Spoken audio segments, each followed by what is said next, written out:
Hi guys, my name's Kent Workman. I'm a small sports photographer in the middle of nowhere, Oklahoma, Shawnee, Oklahoma. I've been doing sports photography on the side now for about 5 or 6 years, and I love it.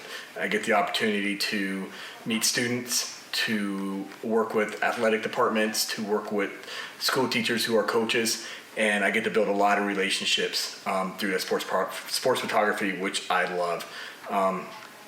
One of the things that's happened over the last couple of years is that I've been able to have a relationship with these teachers who become coaches on the side. And when I say coaches on the side, they are teachers who sign a 1-year contract with the local school to coach a given sport for that year. And how that works is they're given a stipend. Depending on obviously what school district you're in, that stipend could be anywhere from $3,000 to be the head coach of a basketball team to maybe $7,000. Depending on where you're at, they get paid an extra amount of money to do that responsibility. I myself, being a civilian or not in the teaching industry, had no idea that these coaches, when they sign their contract, they're not protected. They don't have the same protection they get as being a teacher. So for example, a teacher who is tenured at a school, unless they do something extremely bad, and we all know what those bad things are, we've seen in the news, they can't be let go. They don't have to worry about going in that day and being fired because they upset a parent who has a lot of money because their kid's not getting the grades they want to get. They're protected in that sense. Well, it's not the same way with these teachers who are coaches. They sign a year contract. Year to year, they renegotiate these contracts. And when I say contracts, like I said, it's not a lot of money. It's very little bit of money, but they're reevaluating their job every year. And they can be let go at any given time from that coaching responsibility without merit, without really be given an explanation, without sitting down and saying, hey, listen, you did something really bad. We're just letting you go. And I had no idea it worked that way. And recently, I ran into that situation with one of my best friends up in Neosho, Missouri. And I'm going to talk a little bit about his story so you can see why I'm releasing this video. Matthew Hickson is a high school graduate of Neosho, Missouri. He's ex-military. He was one of the soldiers that I had the privilege of leading when I was in the military a long time ago. He's recently got out of the military several years ago, went into law enforcement, walked away from law enforcement and started teaching 8-9 years ago, I believe.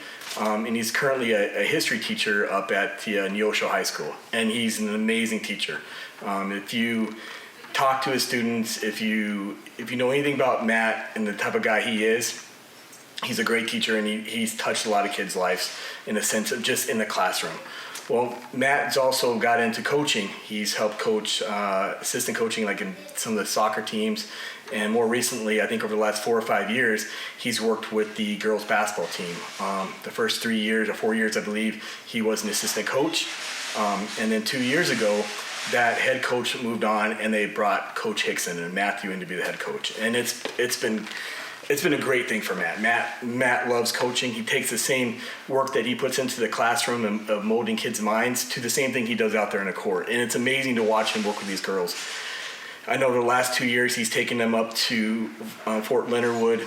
It's a military base there, a couple hours away from the school, and they've done obstacle courses. He's really teaching these girls to work as a team. Now, granted, I'm not going to lie, his record's not the best. He has a losing record over the last 2 years since he's taken over the program, and he's kind of going through a flux. Every program has a rebuilding time, and that's what Luke's been working on. And he's seeing progress in his girls, and he talks about it, and he's proud of them, and he lifts them up. Well, 4 weeks ago, just last week, he got pulled into the athletic department, and they let him go.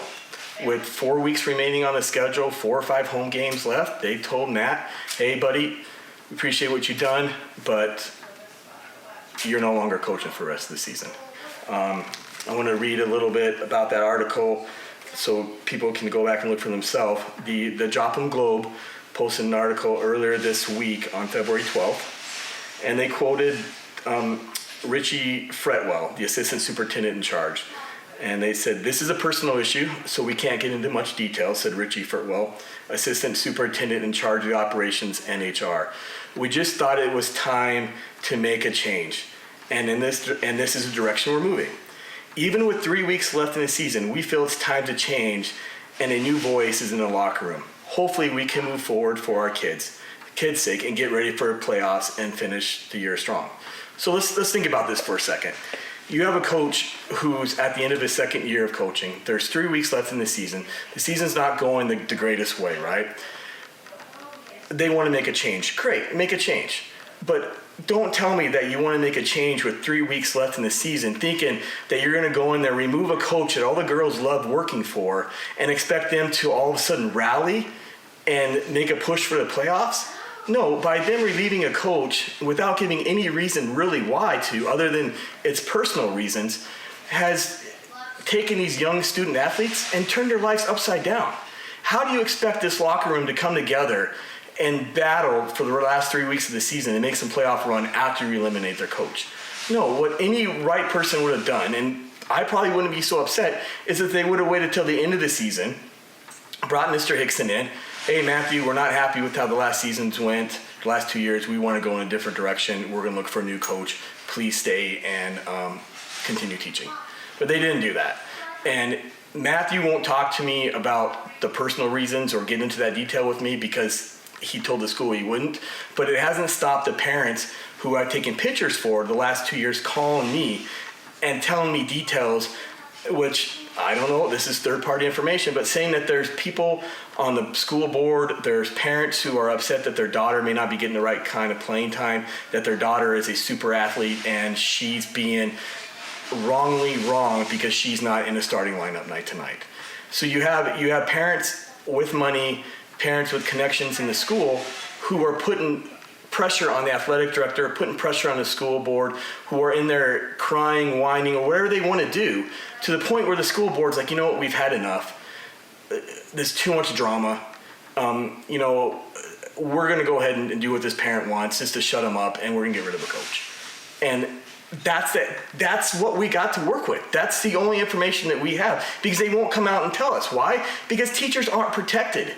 Teachers who are coaches aren't protected in the fact of they have to be given the reason why they're being terminated. They don't have a 3-year contract. They don't have a 5-year contract. There are 1 year-to-year contracts, which, in my opinion, how can you coach knowing that every year you're going to be reviewed and could possibly be gone? You know, I work with coaches now, and I've called several coaches and talked to them, and I asked them, hey, is the same thing in Missouri the same thing in Oklahoma? Do you have the same rights as a teacher tenured as you do coaching? And they all explained to me, no, they don't. Every year it's year on, year out. And I said, well, does that make it difficult for you to coach? And they've all told me, absolutely. They are worried. I have one coach who I have all the respect for in the world.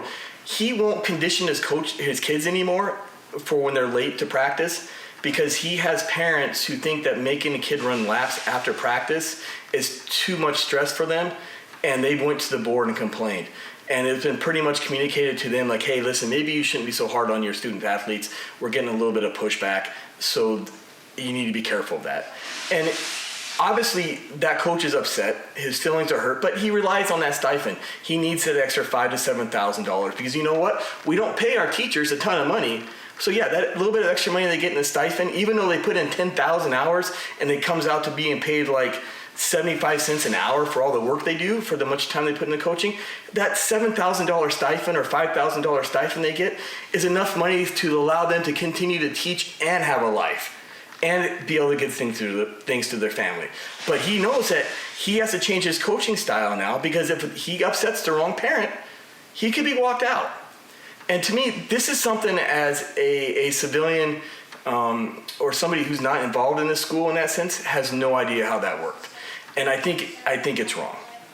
So I'm saying in this video, the purpose of this video is it's not for Neosho school attendant. It's not for the athletic director up there in Neosho. It's not. This is for you teachers out there and you parents who have kids in the school, because I know the parents in the communities where I come from, in Gillette, Wyoming, in Shawnee, Oklahoma, even the parents in Neosho, Missouri, they want their kids to be coached by a coach like Matthew Hickson. They want their kids to be coached by a teacher who is paid to mold the mind of the students in the classroom, to also mold the mind of those students out there on the basketball court, the wrestling mat, the football field, the golf course, the tennis course.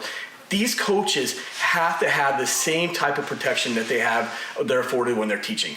It's the only thing that we can do to protect them.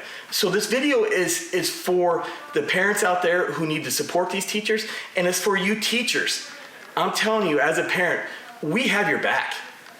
I don't know how to rewrite your contract. I don't know how to tell you how to fix the problem, but I think my only suggestion I have for you is unity. I feel that if every teacher, just for example, in Shawnee School District, comes together and signs a petition that says, listen, we want our contracts rewritten, whether or not it's a 5-year commitment from the school to us to turn a program around, and then you evaluate our jobs, or if it's a 3-year, whatever that may be, to either give them protection or none of you teachers coach next year. Walk away from it. Put the onus on the school board, the school district, the state to give you your protection. Because we all know, someone will say, well, somebody else will step up and coach. No one's gonna step up and coach who has a full-time job to come in and get paid a $5,000 stipend. Nobody's gonna say, hey, I'm gonna be the head coach of the Shawnee High School football team. I'm not gonna do anything other than coach and make it off $5,000. It's not gonna happen, guys. You teachers have all the power in the world.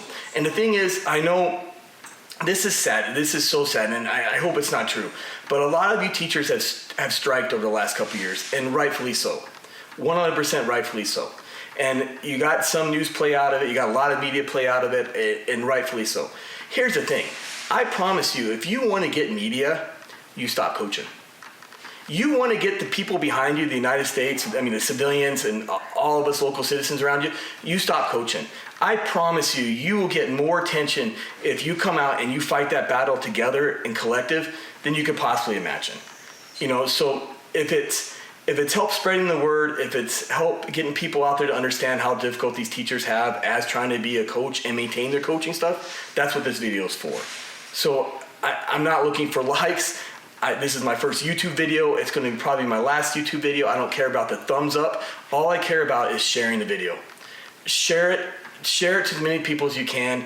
And if we can motivate you teachers to come together in some region where you are being bullied by school boards or are being bullied by parents who have money and connection, that you guys can come together and collectively know that the neighborhood or the community is going to support you. What happened to Matthew Hickson and Neosho is wrong, and it shouldn't happen to anybody else. So hashtag Team Hickson, hashtag bullies never win. I don't care what it is. Spread the word. Let's get this out. Let's show our teachers that we support them when they become coaches, and we trust them that they're going to mold those kids the same way they do in the classroom out on the court, and that they have our support. And no parent with whatever connections or money they have is going to come in and ruin that. Sorry for the rant. I hope I communicated to you all. God bless you guys. I love you teachers. Thank you for everything you've done.